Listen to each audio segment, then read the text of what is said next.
There are a lot of myths about living in France, Paris especially. Some of them have a ring of truth, and some are just flat out false, and some are absolutely true. Today, we'll look at three aspects of the reality of living in Paris. Quick context. I am not someone who arrived here totally starry-eyed. I visited Paris a lot previously. Susie and I also lived in France for the first couple of months when we reunited post-pandemic. If you follow the channel, you know kind of that story.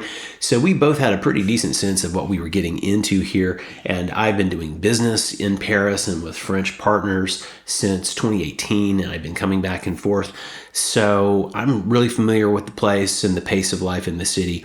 But there are still three areas where a lot of people get thrown off, and I run into this myself still in certain ways. The expectation versus reality gap can be huge, especially if your mental picture of Paris comes from pop culture. And yeah, shows like Emily in Paris don't really help. No shade if you enjoy it, for what it is. It's a bunch of mostly pretty people doing mostly fun or entertaining or interesting or stupid things. And so it's, good entertainment for what it is. But, the how unrealistic is that show conversation has been beaten to death. So I'm not here to pile on about that. What I am here to do is to give you three reality checks that will help you approach life here in the right way. So let's get into the myths. Myth number one, the slow life. So the myth is that France is slow. Leisurely pace, long lunches, lots of breathing room. But I think the better way to think about this is it's not slow so much as things are very procedural. A lot of things take time because the system has a lot of steps. And even if you're fluent in French, which I obviously am not, again, if you follow the channel, you know that, you still may not understand the nuance of how things work until you have done that thing or attempted to do that thing. One thing that surprises a lot of people is that the day doesn't go slow per se. It's that one major errand can eat up your entire afternoon or half of your day or your whole day. Not because you're going about it in a relaxing or leisurely pace, but because you're navigating steps and rules and timing windows that are not in your control. And the part that's really hard to prepare for, and I don't really know if you can, is the mental energy tax that you pay when something new pops up that you have to deal with, like a form to be filled out, a certain process you need to complete, some administrative task. I often will burn an absurd amount of time in Google and Google Translate and working at Chat GPT to sort of figure everything out, how to approach a situation or to translate and check translation before I send something off that's like very important. You can watch every Moving to France video on YouTube, including all of ours. And, I hope you do, obviously, because, that's useful as prep, but you still have to walk these steps yourself. That's the only way that this will become real for you. So I think the way to do France right is don't fight the pace. Learn the rhythms, plan for procedures versus simple short tasks, and don't mistake things being slow for them being easy. Myth number two, rude Parisians. The myth, of course, that everyone knows is that Parisians are rude and cold and can be downright hostile.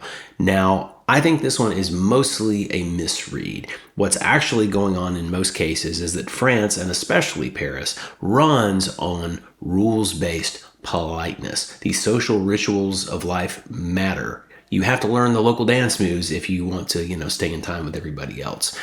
People want a hello before you make a request. So you say bonjour when you enter a place. You make eye contact with someone. You acknowledge each other's common humanity. Then you make your request. You don't walk into a place and just act like you own it, unless you literally do. And even then, it's really not nice to act that way. There's a certain amount of social grace that's expected in even the most mundane situations, and you can't take that for granted. And here's the key thing to remember. In any unknown or unfamiliar situation, you are the variable. Everybody else is just going about their life and doing what they normally do. You're the one who has to adjust. Now, have I had interactions and been in situations that, went badly or didn't feel great? Sure, absolutely, especially in the earlier days of us being here. But it's pretty easy to look back now and see that I was just breaking rules I wasn't even aware of without realizing it. And speaking of local rules, those are going to vary from city to city and town from town. And of course, Paris has its own stereotypes, but so does Marseille, for instance. And I think to keep in mind really about Paris, because that's where most people come to visit for the first time, is it's one of the great major cities of the world. And like the other major cities I've lived in, Atlanta, then Los Angeles, then Beijing, China, and now the Paris suburbs, it's dense, it's busy, it's full of people who have some place to go, something to do, and odds are that you're in their way. If you don't know where you're going and you're kind of wandering around sightseeing, it's great to sightsee, and tourists are very welcome for the most part, and you should come visit. But just be aware to, try to be observant of your reality if you're coming for the first time, and don't just stop in the middle of a street or a sidewalk. Get over to the side. Pay attention to which side of the escalators that people are standing on versus walking on, and don't stand in the walking lane. Basic things like that will make your life a lot easier. And if you're from a major city or you spend a lot of time in one, this is going to be a lot more natural. If you're coming from a smaller town or city, it's going to be like as if you went from, Wetumpka, Alabama and moved to Manhattan. It's going to be a massive, massive cultural shock.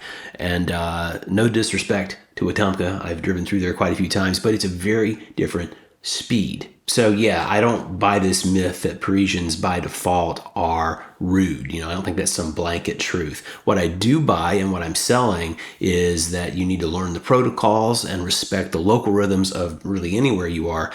And at least what I've found is that you will usually get that respect right back. Myth 3, the romantic struggle. So there's a myth that the struggle will be poetic, and maybe you go through artistic or other hardships and you have this great cultural adventure. And this one hits a bit closer to home than most, because part of why we're here, the major reason that we came to Paris in the first place, is because of my creative work as a film director and producer. And you can check out my film and music channel if you want. That's linked in the description. But, there's a version of Paris that is very inspiring, incredibly inspiring and creative. That's why this is the hub of world fashion, for instance. But the day-to-day struggle of life here usually isn't very poetic.